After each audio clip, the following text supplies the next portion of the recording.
It is another beautiful day here in Bangkok, Thailand. And guys, I'm super excited for today because I have a special guest that I'll be interviewing today.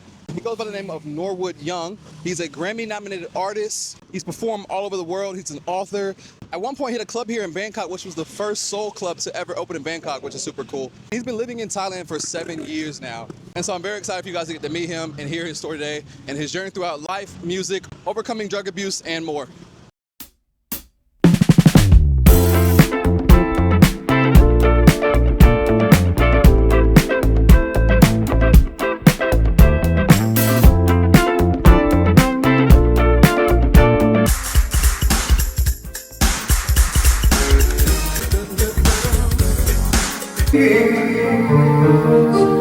I'll be at your side,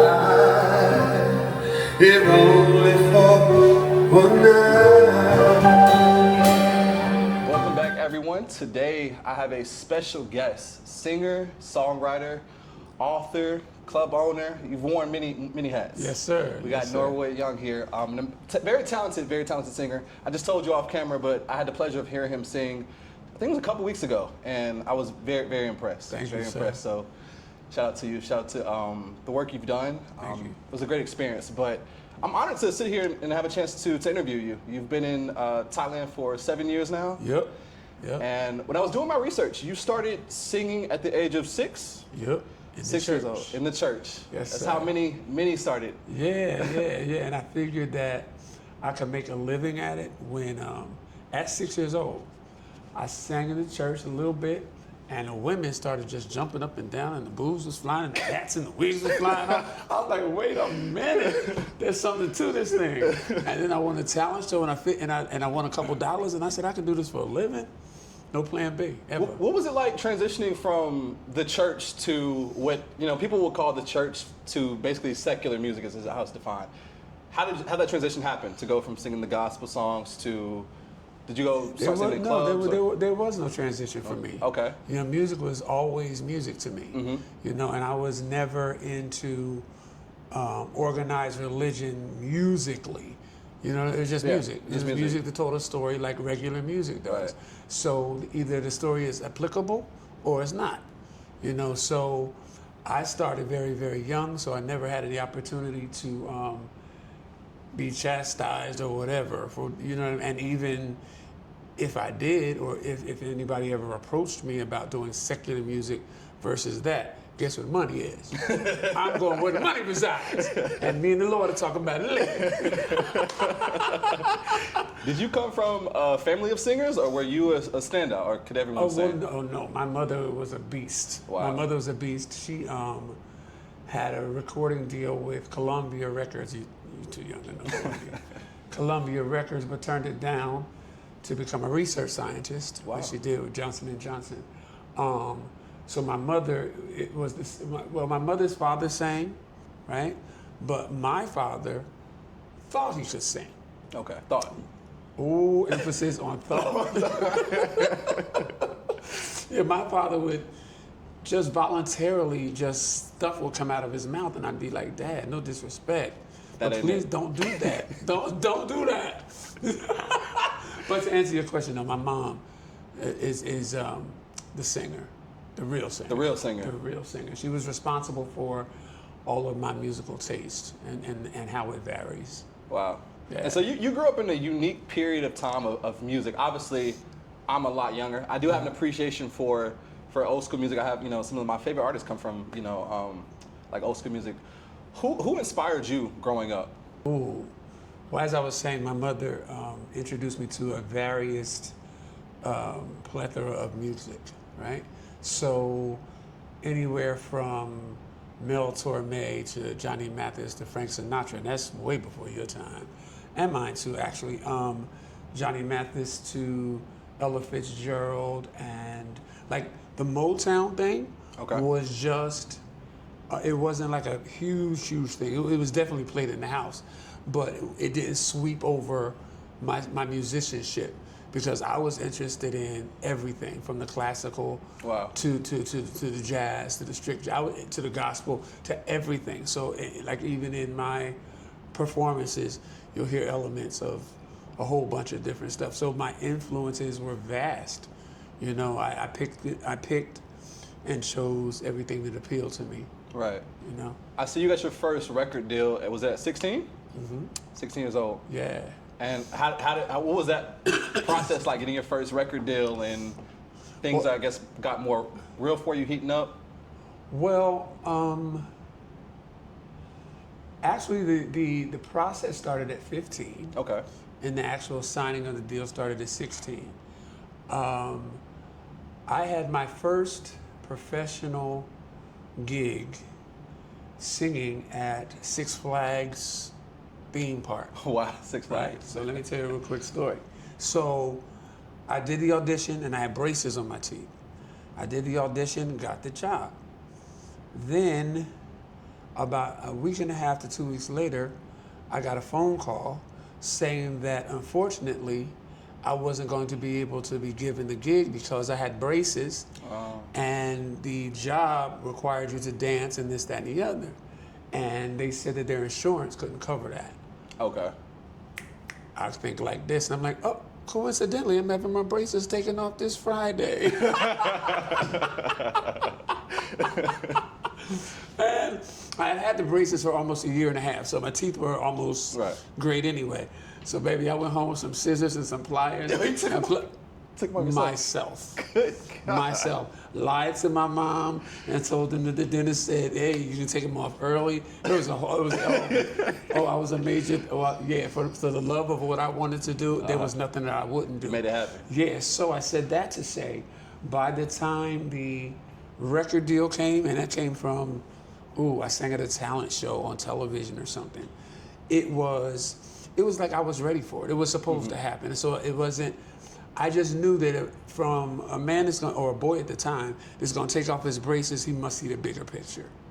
See what I'm saying? So it was a great thing, and I didn't realize or appreciate what it was, is because I thought what I was experiencing, everybody did. I didn't know that I was one of the youngest. You know what I mean?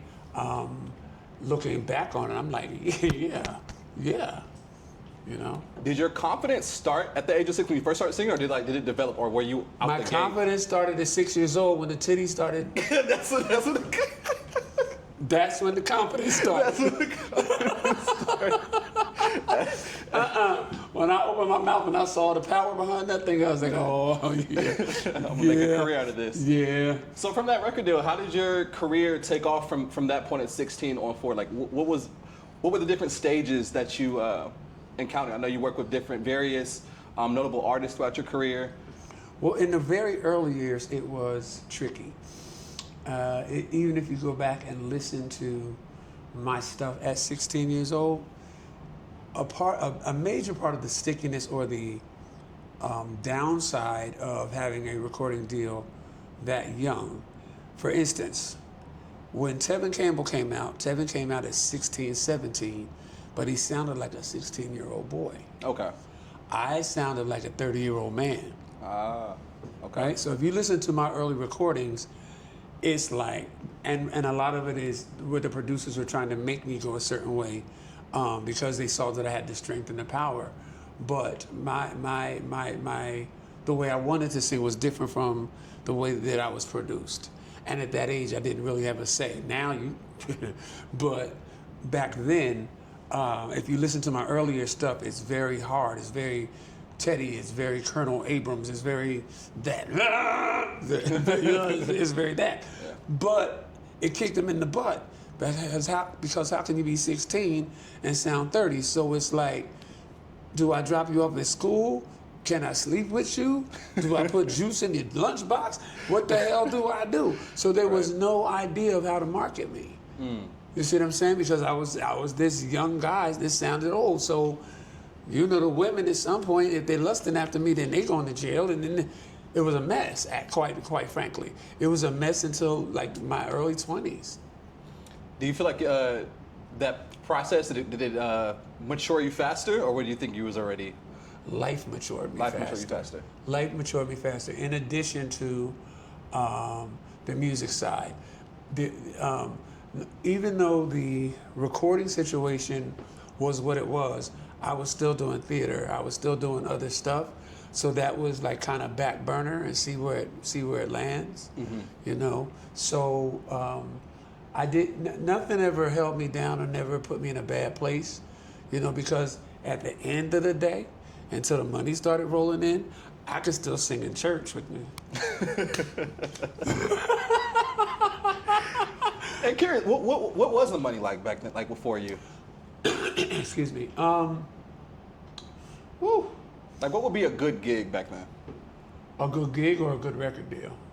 How about both? What was a good gig and then what was a good record deal? Okay, so my signing bonus at 16 was, I think, 100,000. Wow. Yeah. Wow. No, that's not wow, because you have to recoup all that money Right.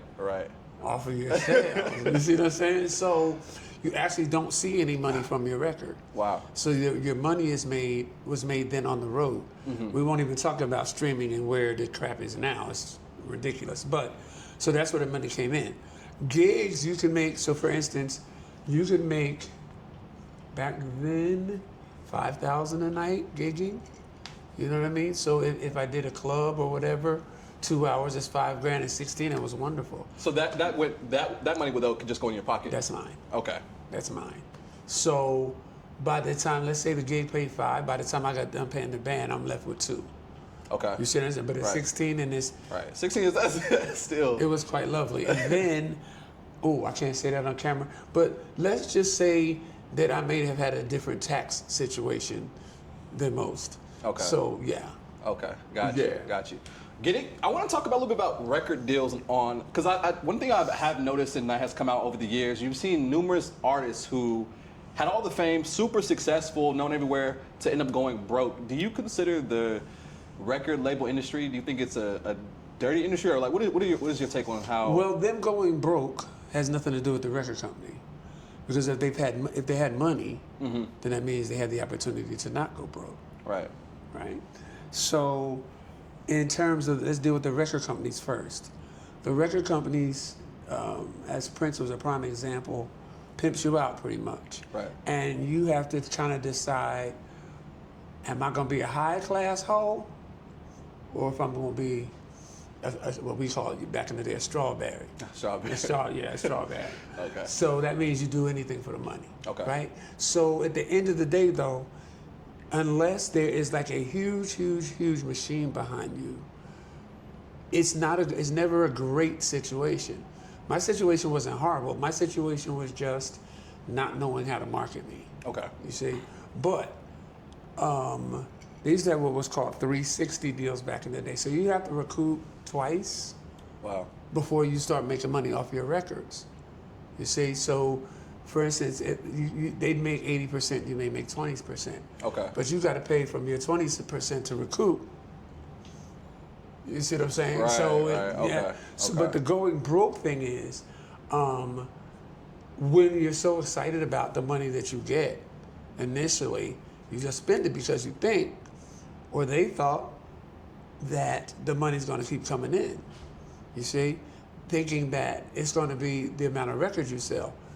You can sell it, back then, you can sell 1 million records and make 20 grand. Wow. Yeah. And now we're in an age of streaming and like things have changed a lot.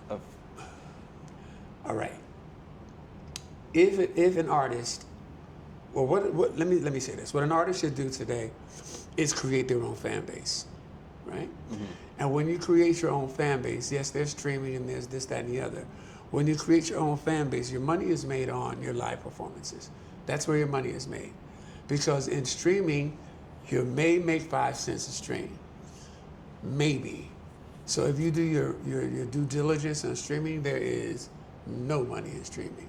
Unless you're a Rihanna, unless you're a Beyonce. Mm-hmm. But they own those streaming companies. Right. It's a different ball game. That is why the majority of artists today are not signing with labels, because they're building their own fan bases. There are a couple artists that are killing it streaming because they're doing their own thing, but they're making their money from their live performances. The streaming gets the music out there, mm-hmm. but it's no longer what it used to be, not by any stretch of the imagination. Wow. Yeah. And to that, another thing, when I came and seen you sing live, one thing you said that stood out to me was like keeping. I think you said something along the lines of keeping real music alive. Yes. Yes. What does that mean to you? How do you define real music? Real music for me is music that tells a story. Music that can set a tone. Music that makes you feel a certain way. You see what I'm saying? Like the greats, like Stevie Wonder is probably one of the best storytellers ever. He just sing a lyric that he's written, and you can be like he says, I see us in the park, strolling the summer days of imagining things in my head, right? You can be in that park. I just gave myself chills. I got some chills too. Y'all hear the voice? You can be in that park. You can be in that moment. You know. Now it's I want to lick your booty and ew, what the hell? You see, so real music is music that, and there are some. There's Jill Scott. There's Erykah Badu.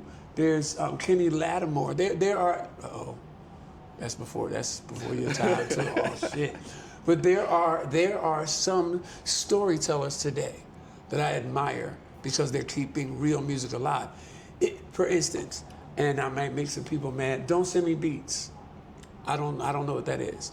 A verse, a bridge, a chorus, a change, a vamp. That's a song. A beat is just this. So you want me to write all those things, like I said. I need a bridge in this beat, but no chord change. That's not real music. That's not a composition. It's a beat.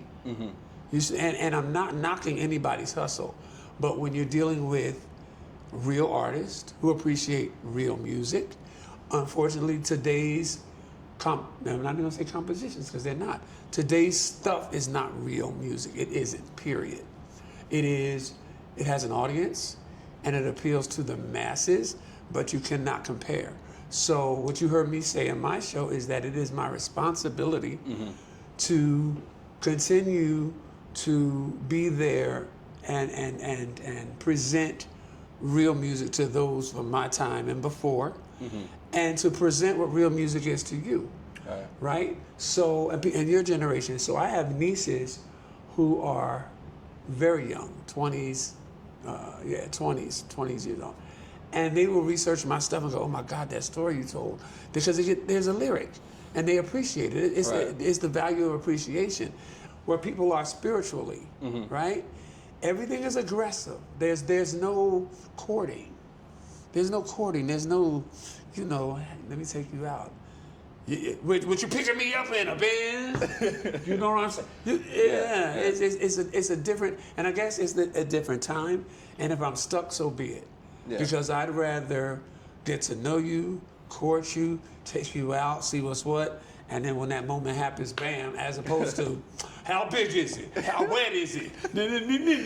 I completely understand that because like they don't make love songs like they used to. No. It was you heard an old school love song, you really like, man, that was, you really felt that. Now, I get what you're saying, now the music is very straight to the point. Like you can't even play a track no more. People used to put on songs and make love to a certain song. Now, they used to call it baby making music. There was a period, and I even did it in my show, when you used to beg for it. You know what I'm saying? It's the now get over here. What the hell? So do you feel like artists now? Do you feel like the scope of artists now? Do you feel like it's about popularity versus actual talent? Do you feel like music is lazy now, or like? Oh, without a doubt. Yeah, and it's they don't think it's lazy because it's the standard, which in essence is lazy because you push one button and you have a beat and it's done. Yes, it is definitely a popularity contest. See, when I grew up, and you had, and I'm not being disparaging at all, but you had artists like Ella Fitzgerald, Rochelle Bassey, and let's even go closer and say Evelyn Champagne King, right? These female artists, and even let's go Martha Wash. It's raining, man, hallelujah. Right? She was too, quote unquote, fat and unpleasing, so they replaced her with somebody else in a video, right? There was a time in music, it was not about what you looked like, right?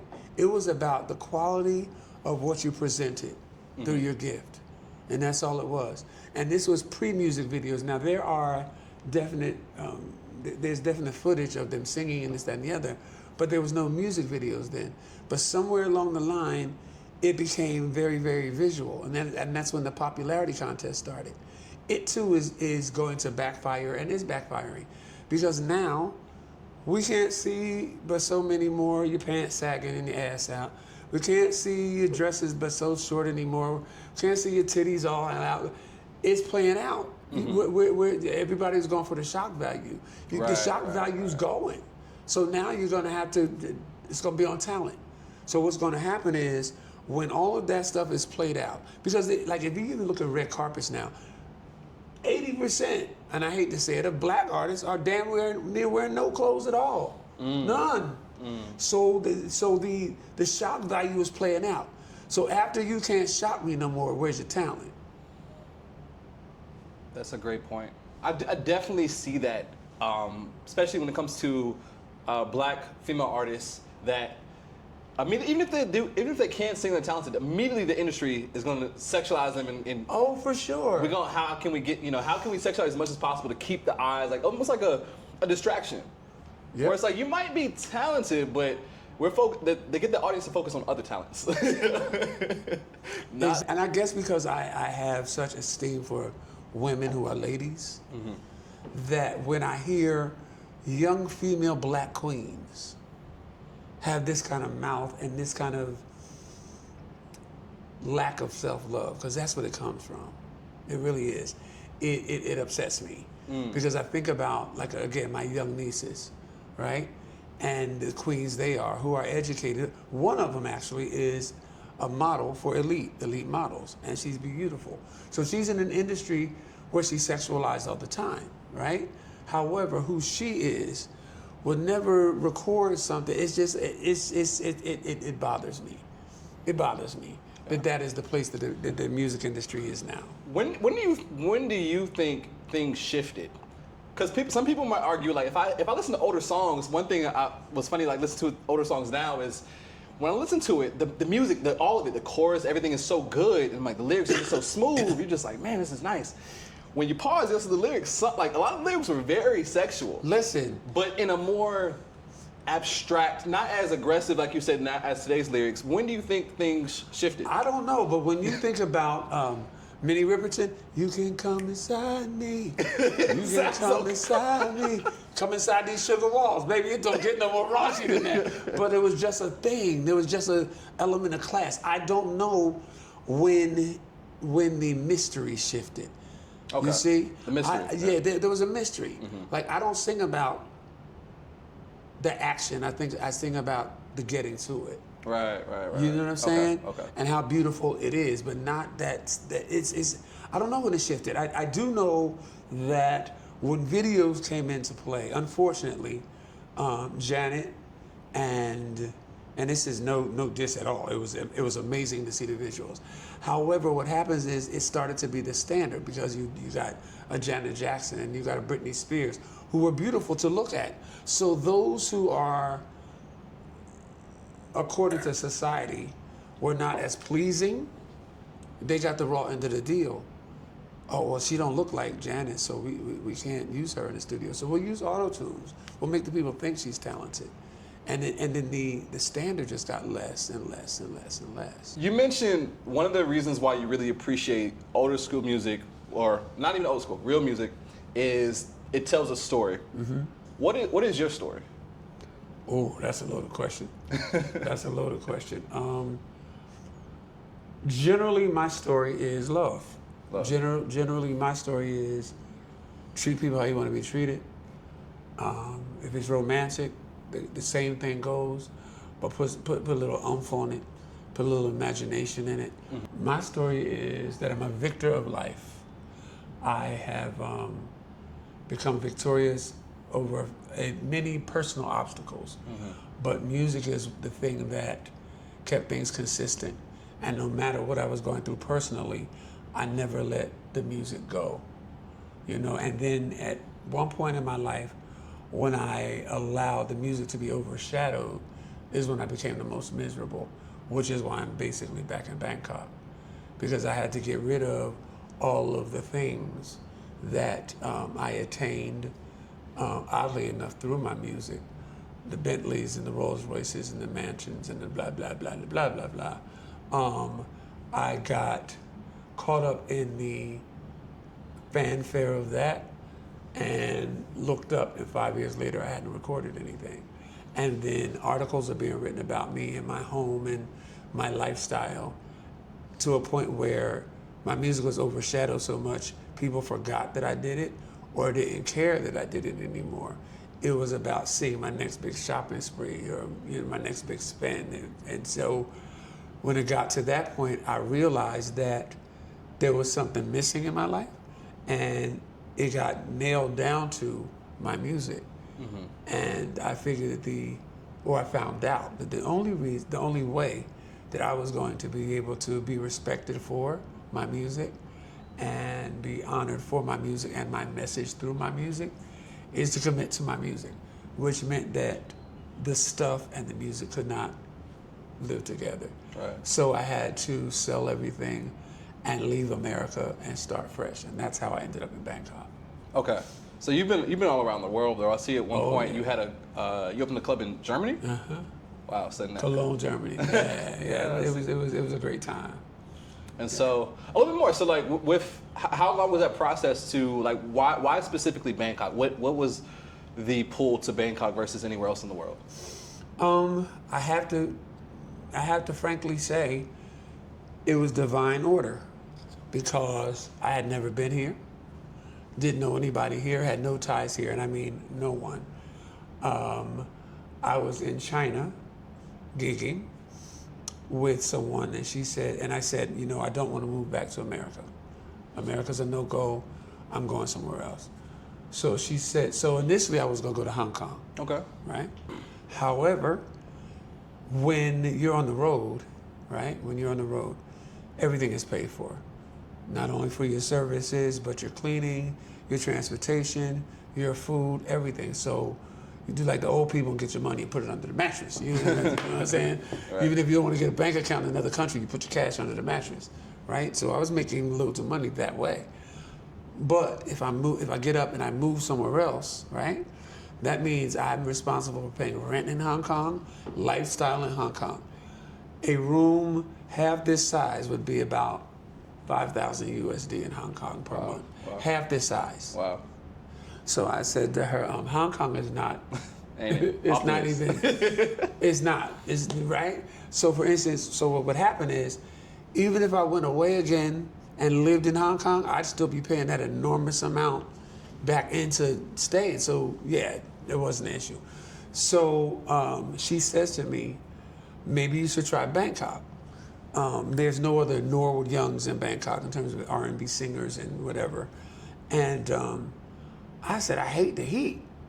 I don't know if I'm gonna deal with it. It is hot out here. Oh my God. All year round. Oh my, I've become accustomed to it. But baby, it's hot. So I said, well, I'll visit you in Hong Kong. I'll visit you in Bangkok. So we met up here, and it was hot as all get out. But what happened was, I said, okay, let's go to Bangkok and just check it out. So I went back to LA, and I committed to come to Bangkok to live without anything. Okay. I just knew I didn't want to go back to America. And based on what she said to me, and doing a little bit of my due diligence and seeing who the black singers were here, there were none, not to mention any, so I got here and with her, and she deserted me 2 weeks later. Wow. It's another story. I love her to death though. I called this person and he says, I don't live there anymore, but there are 5 people in Bangkok who adore me, which I also later found out was a crock. But anyway, so I called those 5 people, And one of those 5 people stuck. That's my best friend Debbie, stuck. And the rest is history. So online, prior to coming to Bangkok, I got my condo from the camera visuals and whatever, and I signed a 1-year lease. And my first week here, I told the Lord, I said, yo, it's too hot. Is there something special you can do for me so I don't feel the heat outside? Can you do something? Like, I don't know. So, but after a month in, I said, maybe I can do this. And then I got my first gig, right, at one of the premier places here. And then it just grew. So 1 year turned into 7, and I'm happier than I have ever been in the heat. In the heat. It's still hot. It's still hot, but it's working for me. For instance, it's so easy, you know. And when I say easy, I mean stress levels on maybe 10 versus 150 at home. Wow. Yeah, because I don't know what you or your viewers' belief system is, but I definitely believe in higher power. I believe in God, right? So not organized religion, but Bangkok is a Buddhist country, right? And if you know anything about Buddhism, it's based on peace. It's based on love. It's based on tranquility. So most Thai, very rarely will you hear Thai people speak above a normal speaking voice. Very rarely will you hear hollering or arguing or bickering. One of my first experiences here, I remember a friend of mine was visiting from America, and actually it might have been my first week here. It was my first week. And we were trying to use our phones to navigate our Google. It was just crazy because you'll be in circles. Right. So one Thai person saw us in the parking lot trying to figure out where we were going. That one Thai person who spoke no English tried to come over and help us. 10 minutes later, there was about 5 Thai people that came over to try to help these 2 black men find out where they were. Wow. And got us there. Told us they figured it out. Had that shit happened in America, we'd still be in that parking lot right now. Right now, we still be trying to figure it out. So right then and there, I said, there's something to this, you know? And I've experienced discrimination here, but discrimination is ignorance and not hatred. You can teach ignorance. Yeah. You can teach people what is right and what is wrong. Right. And they're acceptance of your teaching them. There's no offense taken whatsoever, and vice versa. They are, to me, and for me, and this is actually to their credit, because I'm impatient, but they're so passive and they're so patient. You know what I mean? Like, can't you move any sooner? It's like, what's the rush? Everything here is here. Everything is so easy. So it's a learning curve, and it's a huge lesson for me, despite how many other people think I'm crazy and impatient. It's a learning curve. It's a learning lesson to say it ain't that serious. Aside from the fact that the cost of living is extremely wonderful here, you know. And also here, I guess because I am a big fish in a little pond, the appreciation level is through the roof. It's through the roof. And let's be honest, when I opened up my club here and in Germany, here in Germany, I just did a jazz soul kind of club. Okay. Here, I incorporated soul food because there was none here at the time, 7 years ago. I incorporated soul food and the show at the same time. So I knew that whenever I walked into a mall here, you know this, you walk into a mall, you walk into a public place, all the music you hear is ours. All the music you hear is old school soul music, for real. I heard, 'cause I never knew love like this before. In the mall, I said, what the hell? Like, wait a minute. All the way here in Thailand. Who don't even speak English, and they, what the? There's something to this. So then I did what was called Hollywood Soul, Super Soul Sunday brunches, and I introduced soul food, and it was a hit. And then I said, okay, I'm gonna open my club, and it was a hit, right? So I learned here that there was so much more opportunity. Let's face it, at home, there's soul food, There's 9 million Norwood Youngs on the block singing, you know, so I'm an anomaly here. So I think that it's, again, divine order, because God placed me where I needed to be, because it's not for the weak and it's not for everybody, because a lot of people, or most people, need a different type of support system. Right. I don't have to be in your face to know that you support me. Like my mother, who is my best friend, and my sisters, who are my best friends, they encouraged me to go to where I needed to be happy, right? And when you have a love like that, it's like no other, because you're removing the selfishness out of the picture, you see? So when I knew that I had that and I came here, I met my best friend Debbie, and now Ken. So I have like my little nucleus, and I don't need no more than that. Right. You see what I'm saying? Because I'm telling you, it is so easy here. The cost of living is wonderful here. I am so appreciated here.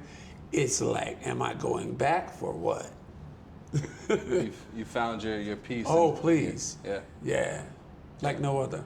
I think many people can relate to that as well. Like I've definitely had a lot of peace here in Thailand since I've been here. It's almost 3 years, so I can definitely say this is something that I also can. I value my ability to be able to live here. And it's easy, right? Yeah, for sure. Yeah. Listen, let me tell you a story. So when I first came here, one of my first gigs, I left.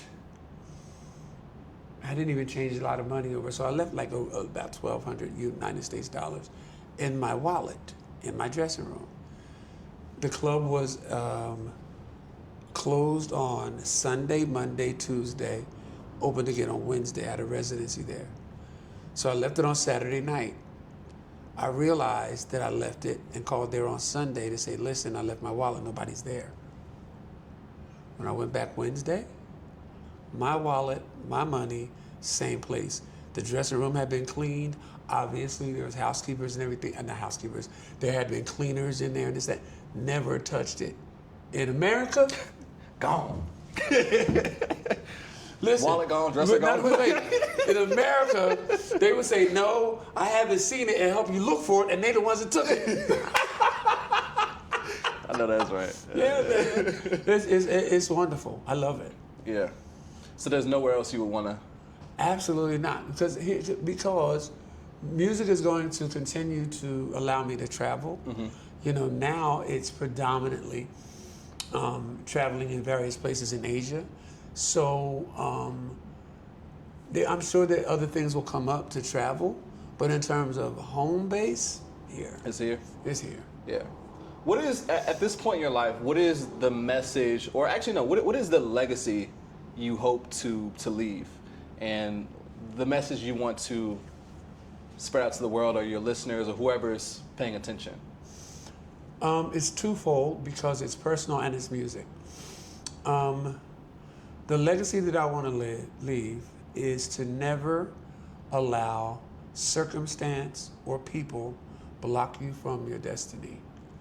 Whatever your dream or whatever your dream is part of your destiny.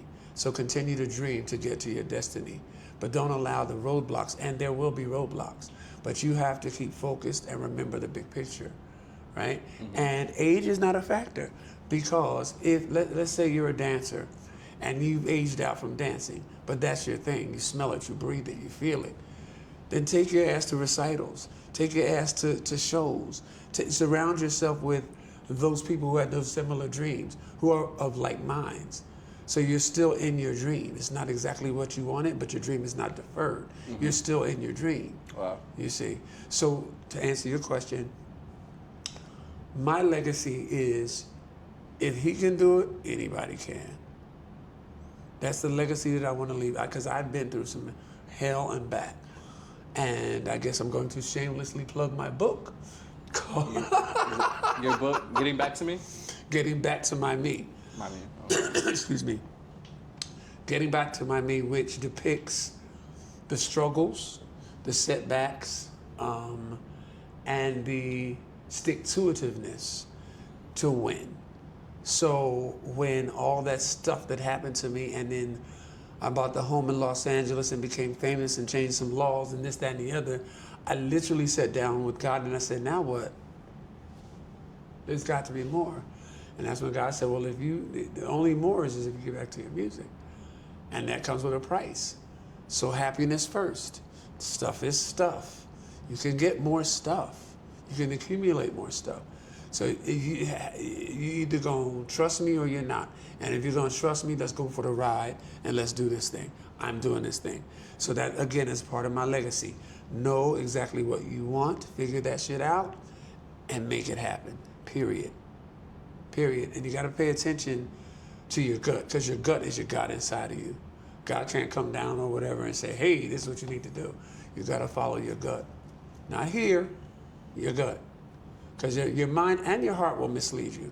You got to go with your gut, right? So that again, I guess I'm leaving a lot of legacy messages. Follow your gut. Yeah. Wow. And with your book, some of the things that you talked about your healing, the trauma you've gone through. I've even seen that talked about addiction, and even I think you mentioned It wasn't addiction. It was okay. Abuse. Abuse. Okay. I'm taking my glasses off. I'm doing my good talking now. It wasn't addiction. It was abuse. Mm-hmm. So because I could afford to abuse drugs the way I abused them, but I wasn't addicted in the sense that I would literally get one of those big calendars, and I'd mark off and I'd say, okay, I'm on the road from the 2nd through the 22nd, and I don't go back onto the 1st. So I got between the 22nd and the 1st to get high. That's not addiction. You see what I'm saying? It's like I knew when I could get high because I enjoyed doing it. It's very organized. Oh, organized abuse, baby. Organized and abuse. I like my clothes and I like my shit, so I had to budget my drug money.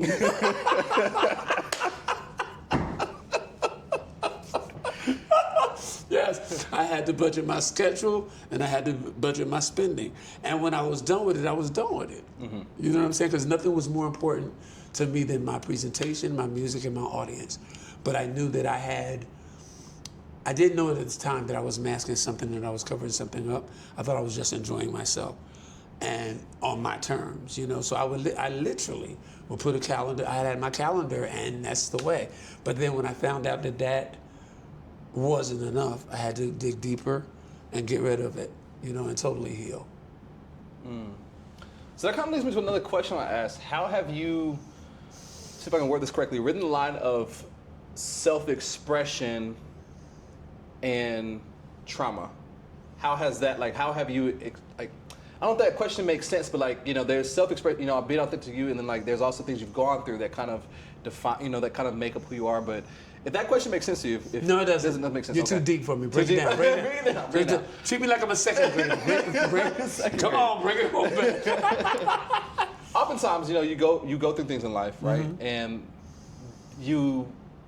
the actions you do and things you do in life, the decisions you make cause you to express yourself in a certain way. So let's say things you've gone through, and then there's drug abuse. Mm-hmm. So part of your self-expression could have been through the drugs you took. Do you ever feel like that was, I guess we can go back. Let's rewind a little bit and say, why the drugs?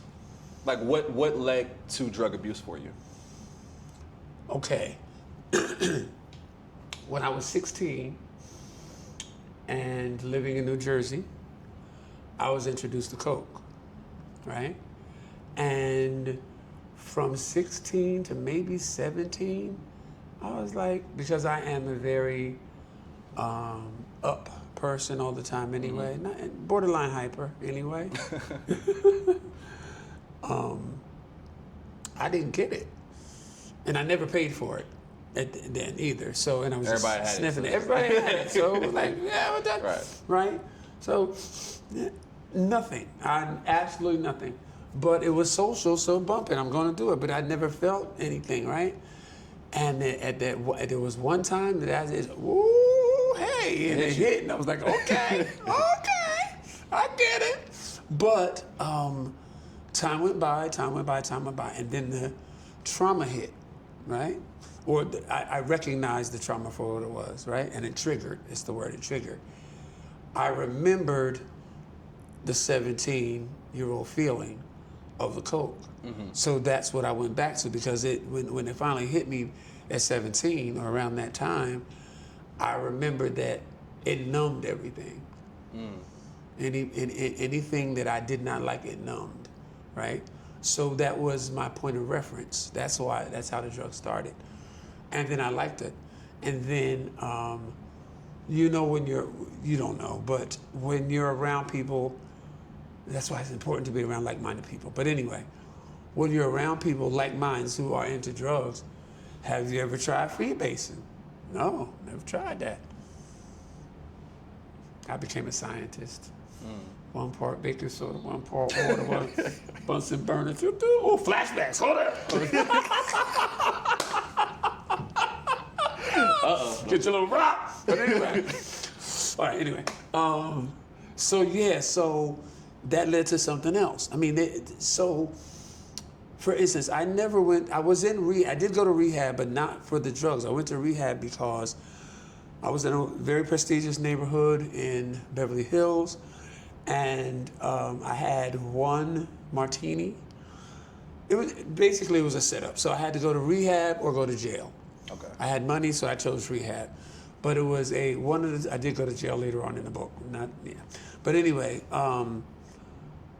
it was a turning point only because I got to see how I was taking advantage of what really wasn't that serious. Because when I was in there, we had to do something that's called sharing every day.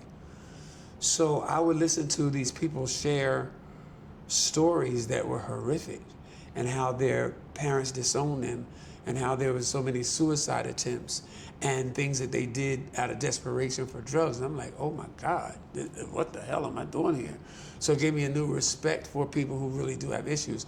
That's why I'm firm in abuse versus addiction, because those addicted people, and some of them were A-list celebrities.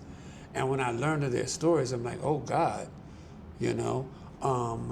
So going back to that led to that. And then I tried crystal meth. It was like, it's like, I definitely have to have respect for people who I don't want to call them weak, but people who are affected by, I guess I'm a different kind of animal, because the first and second and third time I tried crystal meth, it was the same thing with the coke, but I wasn't willing to keep doing it this time to get trapped, because that's what it was, So that is why I turned to drugs, and it wasn't. Well, here's the deal. Let me say this as well. It was almost like a avalanche, because at the same time that I decided that I was going to use drugs to numb stuff, is at the same time I was getting triggered by the abuse and this, that, and the other. So the drugs helped numb it. Wow. Because at the same time that I'm going through plastic surgeries and numbing and this, that, and the other, I'm still on the surface living this glamorous Hollywood lifestyle and fabulous parties and this, that, and the other, you see. But nobody knows the stuff on the other side, And for instance, I like I told you, I was in rehab. The rehab was absolutely amazing. It was 24-hour shifts, blah blah blah. It was amazing. It was crazy, but rehab is not what stopped me from doing drugs.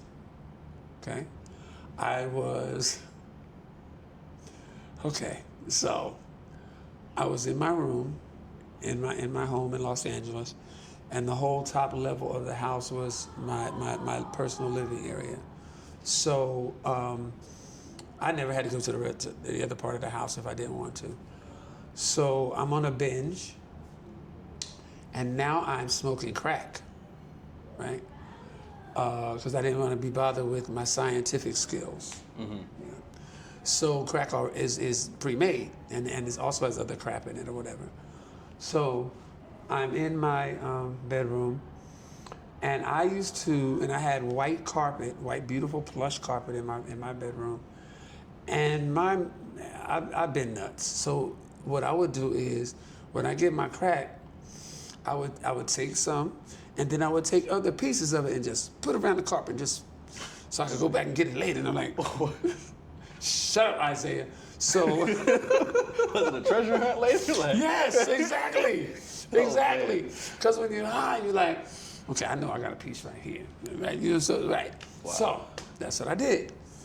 So one night, and I guess we're like 6 or 7 hours in. Now, here's another misnomer. Most people who smoke crack are skinny as rails because they can't eat. Not me. I can eat. Still eating soul food. What? Good. So I called downstairs to my housekeeper and I said, go to Popeyes and I want a 4-piece dark with red beans and rice, more rice than beans, and 2 biscuits. Come on now. You remember the order. Come on now. Spicy? Was it spicy? Yes. Spicy? Yeah, spicy. So she would bring it to my door, knock on the door, let me know it was out there. I'd bring it in the door. So I always eat the red beans and rice first, then the chicken and the biscuits last. So I'm eating the chicken and the biscuits, and everything is good and it's great. So I go back to smoking, and I'm smoking, boom, boom, boom, boom. All of my prepared crack is done. So I'm like, okay, I got my shit in the carpet. I'm gonna get my carpet stuff. So I go in the carpet, found me a little rock or a big rock, and I put it in my pipe. Now, let me digress and tell you about my pipe. Whew, flashbacks. So, in Las Vegas, they had at a place in one of the casinos that had professional glass blowers. Have you ever seen them at carnivals or theme parks when they blow the glass and they make the... Yeah. Okay, so Norwood had a cocaine pipe made that had an N in it. So when you blew the smoke, it would go through the N and you blow out. So it was fabulous, you know what I'm saying? When they made it, did they know they were making a crack pipe? No, They knew they was making it? no, They didn't know. I You just were gave like, them directions. I need 2 openings, one in the out and the in. So the opening here, I can put the screen in and smoke from the other side. Okay. So right.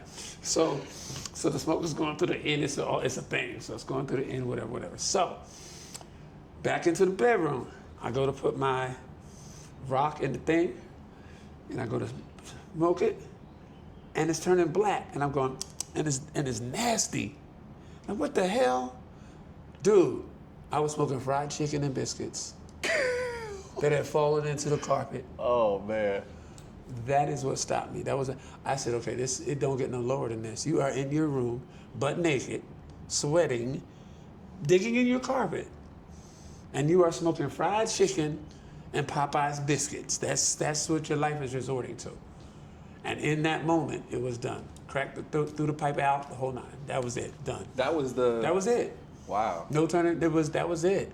Because I guess my vanity, if you will, it was like, no. That moment woke you up. That was it. That was my low. Wow. You know how people have lows? Yeah, that was smoking chicken and biscuits. Come on now. Wow. Yeah, that was my low. Man. Yeah. Yeah, no, I would have never imagined through that story that was the that was it. The defining moment. That was it. Because I was never a thief, you know. And like when you hear people say, "Oh, hide everything in the house because they're gonna steal it," well, they stole it because there was a thief.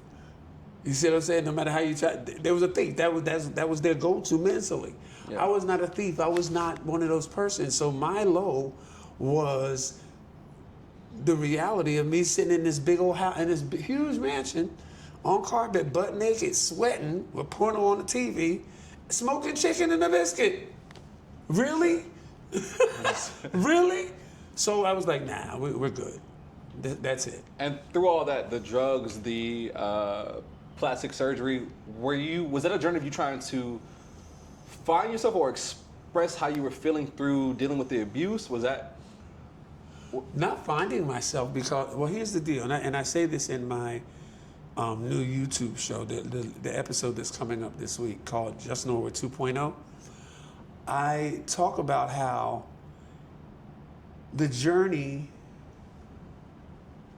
was based on, I talk about how I was actually publicly having a mental breakdown. Mm-hmm. I was mentally having a breakdown, but because it was under the guise of being wealthy and living in Hollywood, it's no thing for somebody to have plastic surgery.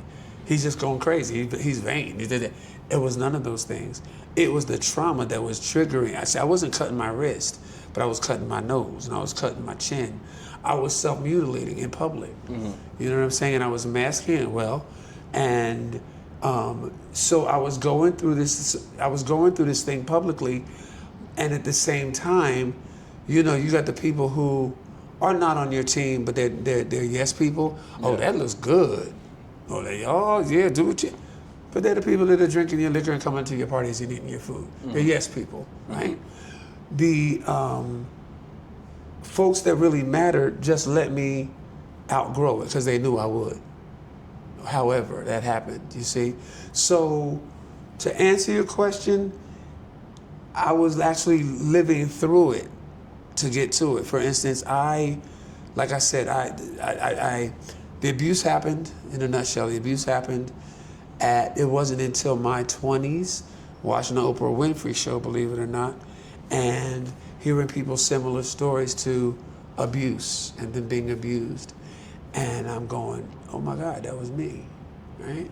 And then the things that used to happen during the abuse, I was always called pretty boy, pretty boy, pretty boy, pretty boy, pretty boy. This is what happens to pretty boys. I'm gonna show you how pretty boys get it, right? So in my 20s, something just triggered, and I looked in the mirror one day, and I started hearing voices in my head. And you know, when you start hearing voices in your head, in hindsight, something ain't, you know, things ain't aligning. There's something going on, you know, going off, mental, you know. Right. But I started hearing voices, but voices of my cousin calling me pretty boy. So in my mind, all right, I'm gonna cut my nose off. We're gonna get rid of this pretty boy thing, and I'm gonna change this. We're gonna get rid of that. So by the time I had done all those multiple surgeries, the voices went away, right? But then I had another aha moment where a man was walking with his child, and the child looked at me and was scared up. What the hell? And I went home, and then I looked in the mirror for a minute. I just stared for like maybe 30 minutes, and I started to cry because now I see this disfigured monster that I created. Wow. And I'm like, oh shit, the voice is gone, but something new now. Right? So then I went on the journey to find, now at this point, I'm not afraid of the knife, and on a real, I kind of like the propofol, like the injection they gave Michael Jackson. It was like, woo! I liked it. Yeah, I like the propofol. Like we're gonna do this surgery. I'm like, can I have propofol? So I found a reconstructive surgeon, you know, who does, you know, deformed people in bad accidents, to get back to as much normalcy as I could get back to. And then from there, I started building my life. And then with that came my decision to leave America and rebuild, you know, a couple of years later. So yeah, so to answer your question, it didn't happen. It happened in stages. Okay. You know what I mean? It happened in stages. And so when you had that defining moment that was just like smoking chicken and biscuits, woo, and you stopped there, how did you find a way to deal with your trauma in a healthy way? How did you move forward from then?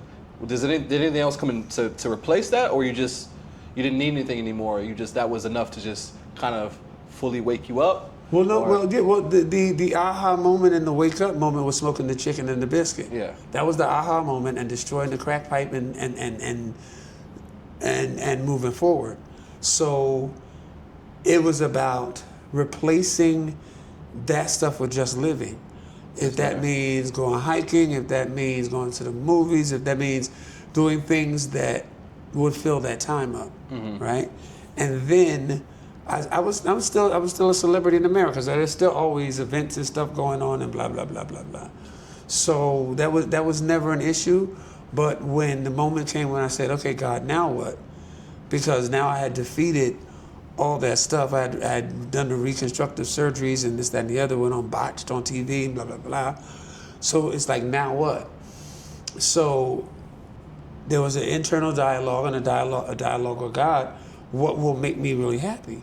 And what the conclusion was is to get back to my music, because that is where my happiness started. From the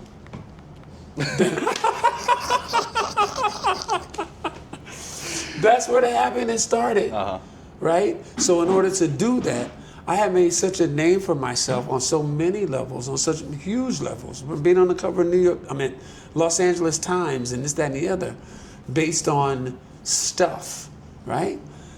I had made such a name for myself. In order to be appreciated for nothing but my music, I had to change my environment. So when I came here, unless you Google me or see your damn interviews, they knew nothing about me or know nothing about me, right? They just see this dude walking down the street that's different, or they come here, this dude that's singing this and bringing some soul food, and they latch onto it and they appreciate it. They don't know anything about the darkness. So I'm only appreciated in my light. Wow. You know what I'm saying? So it's a whole different feeling to be appreciated, but just the light. Just the light. Just the light. Yeah. They don't know nothing about any changes. They don't know nothing. It's like we fucking land. And here we are today. And so one thing, so what you've brought back, obviously you brought back your music and your passion for that. And now you host your Sunday Yes. soul food buffet. Yes. Hollywood Soul Supper Club Iron Fairies takeovers. That's what the thing you came to. Yeah. Because I mentioned to you earlier, when in my first 2 years here, I opened up Norwood Young's Hollywood Soul Supper Club, which was high-end. I don't know how you do high-end soul food, but I did it. I was served. Some Thai chefs that I partnered with, and they made the plates. It was beautiful. The issue was, going back to marketing, the Thais, did not keep their end of the bargain in terms of marketing and promoting. And in hindsight, I don't think they knew how to market me, how to market it, because it was something new to them. Right. So do we market to foreigners? Do we market to Thais? They didn't know. And it was on the penthouse floor of a hotel overlooking the city. It was amazing. But at the end of the day, I came here to remove the stress, not to gain extra stress. Right. So I opted out, right? So I let that lay for a while, and then the opportunity came up to do something at Iron Fairies. And Iron Fairies was a very prominent night spot here in Bangkok. It's seen some darker times here recently, and the people who own and run Iron Fairies approached me and said, "Hey, would you be interested in bringing Hollywood Soul Supper Club here?" And I said, "Yeah." So I said, "Yes." So it's rainy season here in Bangkok right now, so it's slow as crap, right? However, from my first event, the event you were at was good, but it rains, as you know, in Bangkok every night, sporadically. You don't know what the hell is going on. I know I don't go out in it, so unless I'm working. So I have to weather, listen to this, I have to weather the storm. See what I did there? I have to weather this storm through September, but I think that it's an amazing situation. People are receiving it really, really well. It's not as high-end as the other one was, but it's equally as wonderful because people can be a little bit more comfortable, and not be like, "Oh shit, I gotta wear this, that, and that." And so I get it now. So I'm being accustomed to the Thailand way of life. Yeah. You know, because in Hollywood and Los Angeles, baby, if you're not in your Versace, if you're not in your Versace and your Dolce, you don't go out. You know what I mean? Because you're photographed and this, that, and the other. You know, I'm gonna do me. I'm gonna always be me. Yeah. But they don't care. As long as you don't have on flip flops and shorts, I'm good. You know. But I'm going to give it a little bit more time. I think that once we weather through rainy season, it'll be really great. Yeah. Yeah. And that's something like I said, so you guys, if you're in Bangkok and you happen to be here on a Sunday, definitely come check it out. It's Norwood and along with the band. Yes, Hollywood Soul Band. Hollywood Soul Band. Yes. And buffet food. Yeah, so let's talk about the buffet. Let's talk about it. Damn it. It's fried chicken, fried catfish, shrimp and grits, collard greens, black eyed peas and rice, macaroni and cheese, bread, banana pudding, cornbread, and and it's my grandmother's recipes. Wow. Yeah, yeah. So yes. And you prepare? Do you prepare? Yes, sir. Prepares it by himself. Yes, sir. Well, not by myself. Not by I have a myself, chef but that helps me. I mean, a sous chef that helps me, but Yeah, but it's for the by- most part, it's by you. Oh yeah. Yeah. It's like when we get done with this interview, I'm gonna go home and cut up my string beans. Wow.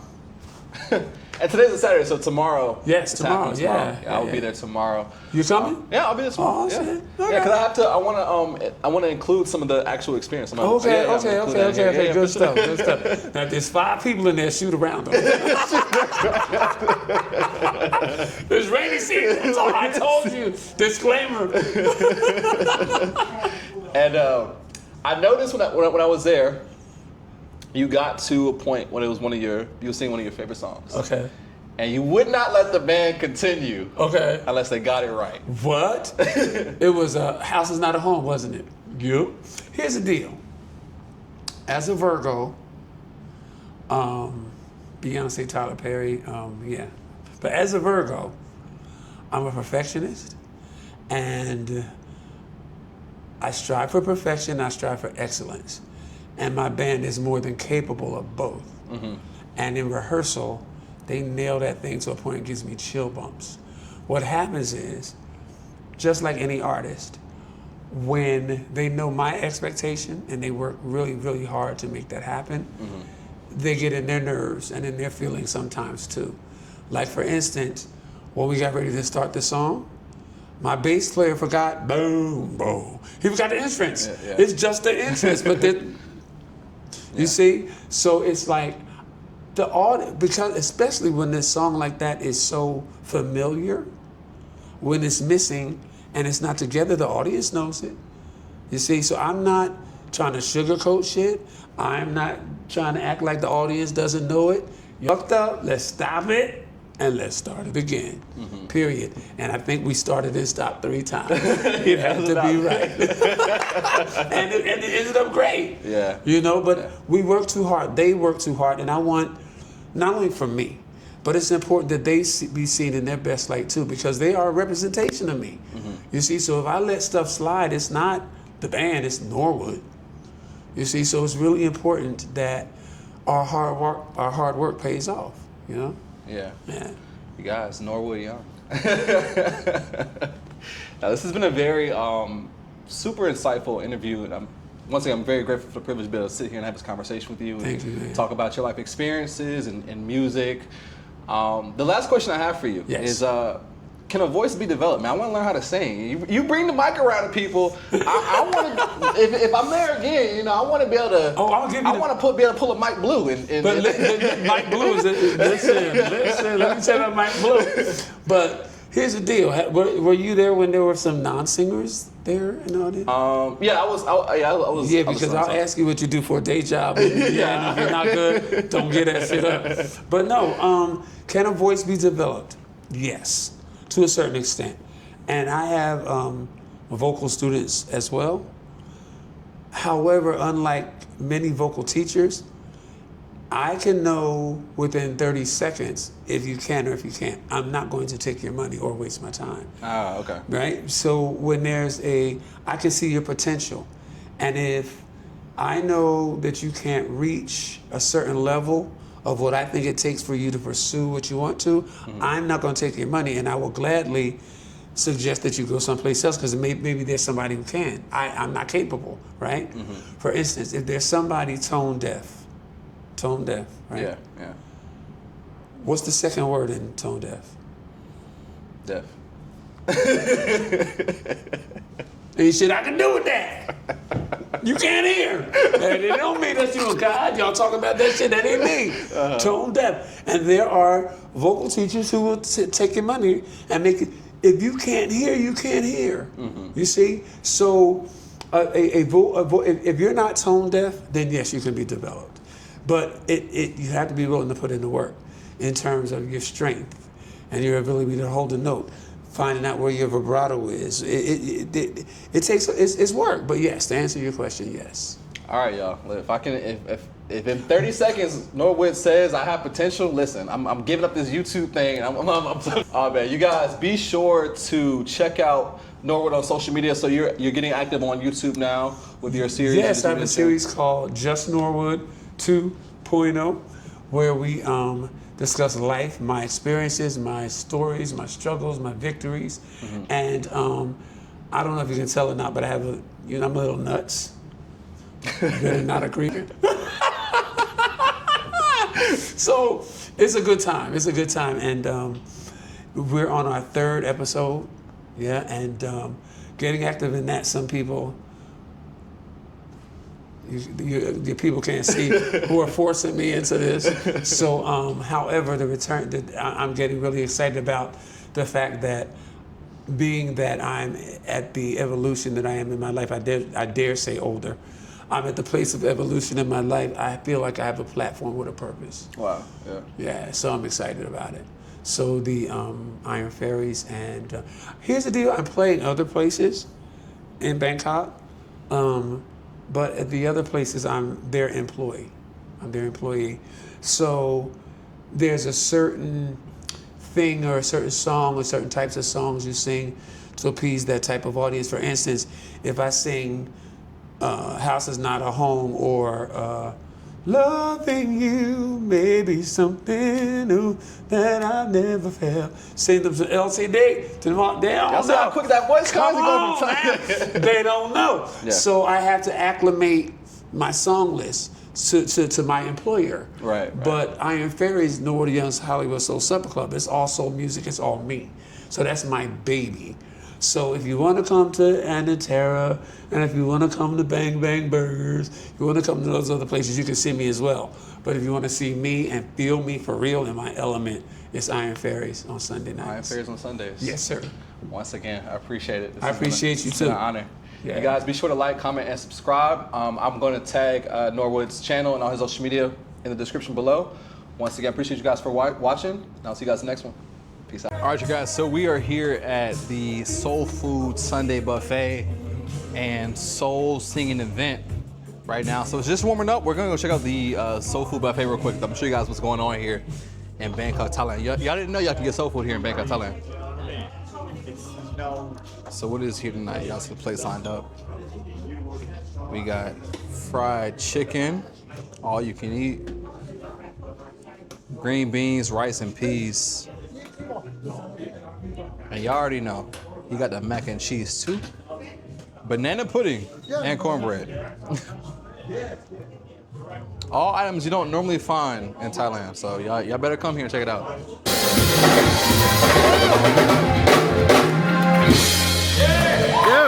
Thank you so much. Thank you so much. Now we're going to do